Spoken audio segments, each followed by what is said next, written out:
Ladies and gentleman, Karnataka ರಾಜ್ಯ ರಾಜಕಾರಣದಲ್ಲಿ ಅದರಲ್ಲೂ ಕೂಡ ಬೆಂಗಳೂರು ರಾಜಕಾರಣದಲ್ಲಿ ಮತ್ತೊಂದು ದೊಡ್ಡ ಸ್ಫೋಟಕ ಸುದ್ದಿ ಬಂದಿದೆ. ಅದು ಯಾರು ಹೇಳಿರ್ತಕ್ಕಂಥದ್ದು? ಸ್ವತಃ DCM ಆಗಿರ್ತಕ್ಕಂಥ DK ಶಿವಕುಮಾರ್ ಅವರು ಈ ಒಂದು ಸ್ಫೋಟಕ ಸುದ್ದಿಯನ್ನು ಈಗ ಸ್ಫೋಟಗೊಳಿಸಿರ್ತಕ್ಕಂಥದ್ದು. ಈಗಾಗಲೇ GBA ಚುನಾವಣೆ ನಡೆಸಬೇಕು, ಗ್ರೇಟರ್ ಬೆಂಗಳೂರು ಅಥಾರಿಟಿಯ ಚುನಾವಣೆ ನಡೆಸಬೇಕು ಅಂತಂದೇಳಿ ಹೈಕೋರ್ಟ್ ಈಗಾಗಲೇ ದೊಡ್ಡ ಮಟ್ಟದ ಚಾಟಿಯನ್ನು ಬೀಸಿರ್ತಕ್ಕಂಥದ್ದು. ಚುನಾವಣಾ ಆಯೋಗ ಕೂಡ ಚಾಟಿಯನ್ನು ಬೀಸಿರ್ತಕ್ಕಂಥದ್ದು. ಈ ಹಿನ್ನೆಲೆಯಲ್ಲಿ ನಿನ್ನೆಯಷ್ಟೇ ಮೀಟಿಂಗ್ ಮಾಡಿರ್ತಕ್ಕಂಥ DK ಶಿವಕುಮಾರ್ ಅವರು ಮತ್ತೊಂದು ದೊಡ್ಡ ಗ್ಯಾರಂಟಿಯನ್ನು ಬೆಂಗಳೂರು ಜನಕ್ಕೆ ಕೊಡ್ತೀವಿ ಅನ್ನುವಂಥ ಒಂದು ಘೋಷಣೆಯನ್ನು ಮಾಡಿಬಿಟ್ಟಿದ್ದಾರೆ.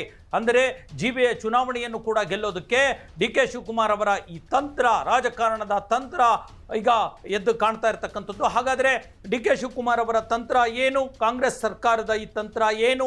ಮತ್ತೊಂದು ದೊಡ್ಡ ಬೆಂಗಳೂರು ಜನರಿಗೆ ಕೊಡ್ತಾ ಇರ್ತಕ್ಕಂಥ ಗ್ಯಾರಂಟಿ ಯಾವುದು?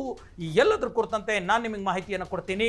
ನೀವು ನೋಡ್ತಾ ಇದ್ದೀರಾ ನೆಲ ಜಲ ಭಾಷೆಗಾಗಿ ಪ್ರಾಮಾಣಿಕ ಪತ್ರಿಕೋದ್ಯಮ ನಿಮ್ಮ ಫೋಕಸ್ ಟಿವಿ. ಇದು ಎಕ್ಸ್ಪ್ಲೈನರ್. ನಾನು ಹಬೀಬ್ ದಂಡಿ. ಸಿಬ್ಬಂದಿ ವರ್ಗದವರು ಚುನಾವಣೆ ಪ್ರಕ್ರಿಯೆಯನ್ನು ಕೂಡ ನಡೆಸಬೇಕು. ಅವ್ರಿಗೆ ಇಷ್ಟು ದೊಡ್ಡ ಜವಾಬ್ದಾರಿಯನ್ನ ಕೂಡ ಅವರು ಇವತ್ತು ನೆರವೇರಿಸ್ತಾ ಇರೋದ್ರಿಂದ ಚುನಾವಣೆ ಮಾಡಲಿಕ್ಕೆ ಎಷ್ಟು ಸಾಧ್ಯ ಆಗ್ತದೆ, ಚುನಾವಣೆ ಮಾಡಲಿಕ್ಕೆ ಎಷ್ಟು ಸಾಧ್ಯ ಆಗ್ತದೆ.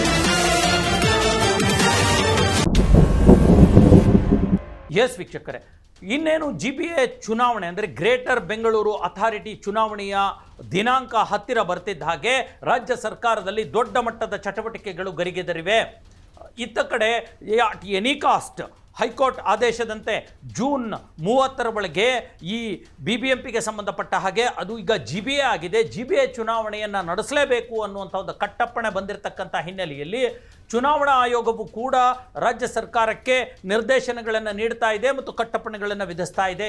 ಈಗಾಗಲೇ ಇದ್ರ ಕುರಿತಂತೆ ರಾಜ್ಯ ಸರ್ಕಾರದಿಂದ ಸುಪ್ರೀಂ ಕೋರ್ಟ್ನಲ್ಲೂ ಕೂಡ ಅಪೀಲ್ ಮತ್ತು ಅಫಿಡವಿಟ್ ಸಲ್ಲಿಸಲಾಗಿದೆ. ಅಂದರೆ ಬೇರೆ ಬೇರೆ ಕಾರಣಗಳನ್ನು ನೀಡಿ ಜೂನ್ 30ರ ಒಳಗಡೆ GBA ಎಲೆಕ್ಷನ್ ಮಾಡಲಿಕ್ಕೆ ಸಾಧ್ಯ ಇಲ್ಲ, ಅದಕ್ಕೆ ನಮಗೆ ಇನ್ನೊಂದು 3-4 ತಿಂಗಳು ಸಮಯಾವಕಾಶವನ್ನು ಕೊಡಿ ಅನ್ನುವಂಥ ಒಂದು ಅಪೀಲ್ ಮಾಡಿರ್ತಕ್ಕಂಥ ರಾಜ್ಯ ಸರ್ಕಾರ ಸುಪ್ರೀಂ ಕೋರ್ಟ್ನಲ್ಲಿ ಮನವಿಯನ್ನು ಮಾಡಿದೆ. ಅವರು ಹೇಳಿರ್ತಕ್ಕಂಥದ್ದು ಅದಕ್ಕೆ ಅಂದರೆ ಸುಪ್ರೀಂ ಕೋರ್ಟ್ನಲ್ಲಿ ಕೊಟ್ಟಿರ್ತಕ್ಕಂಥ ಕಾರಣಗಳು ಕೂಡ ಬೇರೆ ಬೇರೆ ರೀತಿ ಇರತಕ್ಕಂಥದ್ದು.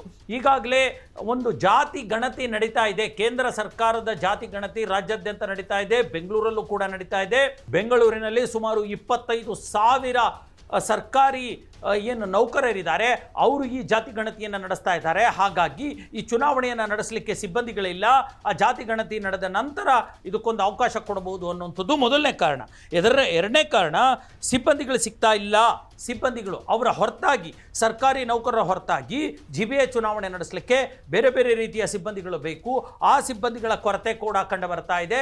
ಹಾಗಾಗಿ ಈ ಚುನಾವಣೆಯನ್ನು ಮುಂದೂಡಿ ಅನ್ನುವಂಥದ್ದು. ಜೊತೆಗೆ ಈಗಾಗಲೇ ಕೇಂದ್ರ ಸರ್ಕಾರದ ಆದೇಶದಂತೆ, ಸುಪ್ರೀಂ ಕೋರ್ಟ್ನ ಆದೇಶದಂತೆ SIR ಅಂದರೆ ಚುನಾವಣಾ ಮತಪಟ್ಟಿಯನ್ನು ಒಂದು ಪರಿಷ್ಕರಿಸುವಂಥ ಕೆಲಸ ಕೂಡ ಮಾಡಬೇಕಾಗಿರೋದ್ರಿಂದ ಅದು ಕೂಡ ತಲೆ ಮೇಲೆ ಕೂತಿದೆ.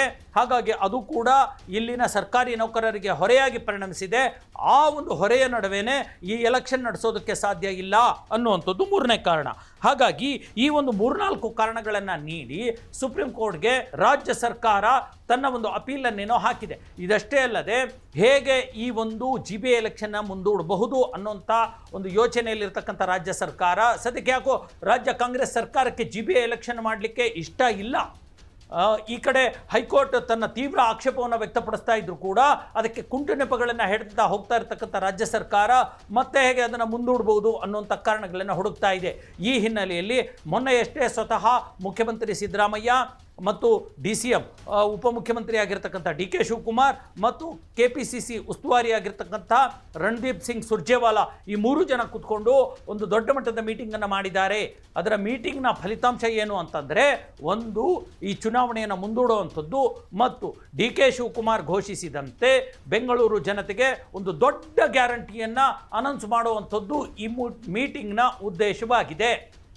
ಹಾಗಾದರೆ ಯಾವ ಒಂದು ದೊಡ್ಡ ಅನೌನ್ಸ್ಮೆಂಟ್ ಮಾಡ್ತಿದ್ದಾರೆ, ಯಾವ ಗ್ಯಾರಂಟಿಯನ್ನು ಬೆಂಗಳೂರು ಜನಕ್ಕೆ ಇವರು ಕೊಡ್ತಿದ್ದಾರೆ ಅನ್ನುವಂಥ ಚರ್ಚೆ ಈಗ ರಾಜ್ಯಾದ್ಯಂತ, ಅದರಲ್ಲೂ ಬೆಂಗಳೂರು ನಗರದಾದ್ಯಂತ, ಯಾಕಂದರೆ ರಾಜಧಾನಿಯಾಗಿರ್ತಕ್ಕಂಥ ಬೆಂಗಳೂರಿನಲ್ಲಿ ದೊಡ್ಡ ಚರ್ಚೆ ಶುರುವಾಗಿದೆ. ಹಾಗಾಗಿ ಈ ಕೇಂದ್ರ ಸರ್ಕಾರದ ಒಂದು ವಿರುದ್ಧ ಇಲ್ಲಿ ತೊಡೆತಟ್ಟಿ ನಿಂತಿರ್ತಕ್ಕಂಥ ರಾಜ್ಯ ಕಾಂಗ್ರೆಸ್ ಸರ್ಕಾರ ಮತ್ತು ಪಕ್ಷ SIR ವಿರುದ್ಧವೂ ಕೂಡ ತನ್ನ ಆಕ್ಷೇಪವನ್ನು ವ್ಯಕ್ತಪಡಿಸಿದ್ದು ಮತ್ತು SIRಗೆ ತಮ್ಮದೇ ಆಗಿರ್ತಕ್ಕಂಥ ಒಂದು ಒಲವು ನಿಲುವುಗಳು ಅಭಿಪ್ರಾಯಗಳನ್ನು ಅದು ವ್ಯಕ್ತಪಡಿಸಿತ್ತು. ಜೊತೆಗೆ ಈಗಾಗಲೇ ಏನು ಈ ಮತಯಂತ್ರ ಎಲೆಕ್ಟ್ರಾನಿಕ್ ಮಷಿನ್ಗಳ ಮೂಲಕ ವೋಟಿಂಗ್ ಬೇಡ ಅನ್ನುವಂಥ ಮಾತನ್ನು ಕೂಡ ಅವರು ಈಗಾಗಲೇ ರಾಜ್ಯ ಸರ್ಕಾರ ಎತ್ತಿತ್ತು ಅಲ್ವಾ. ಅದರ ಹೊರತಾಗಿ ಈಗ ಬೆಂಗಳೂರಿಗರಿಗೆ ಒಂದು ದೊಡ್ಡ ಮಟ್ಟದ ಗ್ಯಾರಂಟಿ ಯೋಜನೆ ಅನೌನ್ಸ್ ಮಾಡಲಿಕ್ಕೆ ತಯಾರಿದೆ.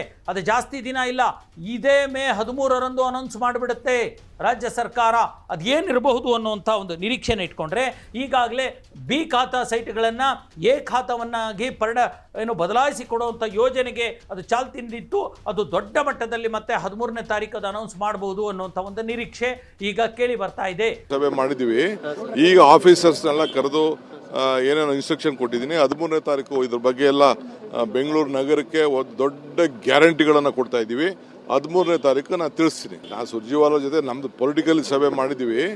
ಈಗ ಆಫೀಸರ್ಸ್ನೆಲ್ಲ ಕರೆದು ಏನೇನೋ ಇನ್ಸ್ಟ್ರಕ್ಷನ್ ಕೊಟ್ಟಿದ್ದೀನಿ. 13ನೇ ತಾರೀಕು ಇದ್ರ ಬಗ್ಗೆ ಎಲ್ಲ ಬೆಂಗಳೂರು ನಗರಕ್ಕೆ ಒಂದು ದೊಡ್ಡ ಗ್ಯಾರಂಟಿಗಳನ್ನು ಕೊಡ್ತಾ ಇದ್ದೀವಿ. 13ನೇ ತಾರೀಕು ನಾನು ತಿಳಿಸ್ತೀನಿ.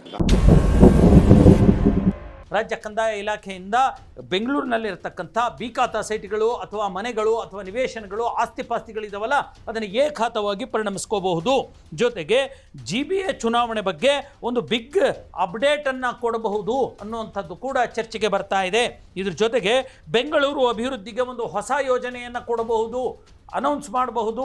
ರಾಜ್ಯ ಸರ್ಕಾರ ಬೆಂಗಳೂರು ಡೆವಲಪ್ಮೆಂಟ್ ಇದೆಯಲ್ಲ, ಅಭಿವೃದ್ಧಿ ಮಾಡಬೇಕಾಗಿದೆಯಲ್ಲ ನಗರವನ್ನು, ಅದಕ್ಕೆ ಒಂದು ಹೊಸ ಯೋಜನೆಯನ್ನು ಒಂದು ಘೋಷಣೆ ಮಾಡಬಹುದು ಅನ್ನುವಂಥ ನಿರೀಕ್ಷೆ ಕೂಡ ಇರತಕ್ಕಂಥದ್ದು. ಇದ್ರ ಜೊತೆಗೆ ಬಹಳ ಮುಖ್ಯವಾಗಿ ಬೆಂಗಳೂರಿನಲ್ಲಿ ನಿವಾಸಿಗಳಿಗೆ, ಬೆಂಗಳೂರಿನ ಜನರಿಗೆ ಸಾರಿಗೆ, ಇಲ್ಲಿನ ಟ್ರಾನ್ಸ್ಪೋರ್ಟಿಗೆ ಸಂಬಂಧಪಟ್ಟ ಹಾಗೆ ಅಥವಾ ತೆರಿಗೆಗಳ ಬಗ್ಗೆ ಸಂಬಂಧಪಟ್ಟ ಹಾಗೆ ಒಂದು ಬಿಗ್ ಅನೌನ್ಸ್ಮೆಂಟ್ ಮಾಡಬಹುದು ಅನ್ನುವಂಥ ನಿರೀಕ್ಷೆ ಇದೆ. ನಗರದ ಜನರಿಗೆ ಕರೆಂಟು ಅಂದರೆ ಫ್ರೀ ಕರೆಂಟ್ ಮತ್ತು ನೆಟ್ ಸೌಲಭ್ಯ ಅಂದರೆ ಈ ನೆಟ್ವರ್ಕ್ ಸೌಲಭ್ಯಗಳನ್ನು ಕೂಡ ಘೋಷಿಸುವಂಥ ಸಾಧ್ಯತೆಗಳು ಇದೆ ಅಂತಲೂ ಕೂಡ ಹೇಳಲಾಗ್ತಾ ಇದೆ. ಹಾಗಾಗಿ DK ಶಿವಕುಮಾರ್ ಅವರ ಈ ಒಂದು ಹೊಸ ಗ್ಯಾರಂಟಿ ಇದೆಯಲ್ಲ, ಬೆಂಗಳೂರಿಗರಿಗೆ ಮಾತ್ರ ಹೊಸ ಗ್ಯಾರಂಟಿ ಅನ್ನುವಂಥದ್ದು ಸಾಕಷ್ಟು ಕುತೂಹಲವನ್ನು ಮೂಡಿಸಿದೆ.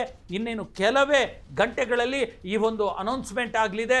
ಆ ಅನೌನ್ಸ್ಮೆಂಟ್ನ ಹಿಂದಿನ ರಾಜಕಾರಣ ಮತ್ತು ಮುಂದಿನ ಒಂದು ಅವರ ಗುರಿ ಎಲ್ಲವೂ ಕೂಡ ಸ್ಪಷ್ಟಗೊಳ್ಳಲಿದೆ. ಎಸ್ ವೀಕ್ಷಕರೇ, ಇದಾಗಿತ್ತು ಇವತ್ತಿನ ಎಕ್ಸ್ಪ್ಲೇನರ್. ಮುಂದಿನ ಮತ್ತೊಂದು ವಿಚಾರದೊಂದಿಗೆ ಮತ್ತೆ ಬರ್ತೀನಿ. ಅಲ್ಲಿವರೆಗೂ ನೋಡ್ತಾ ಇರಿ ಫೋಕಸ್ ಟಿವಿ.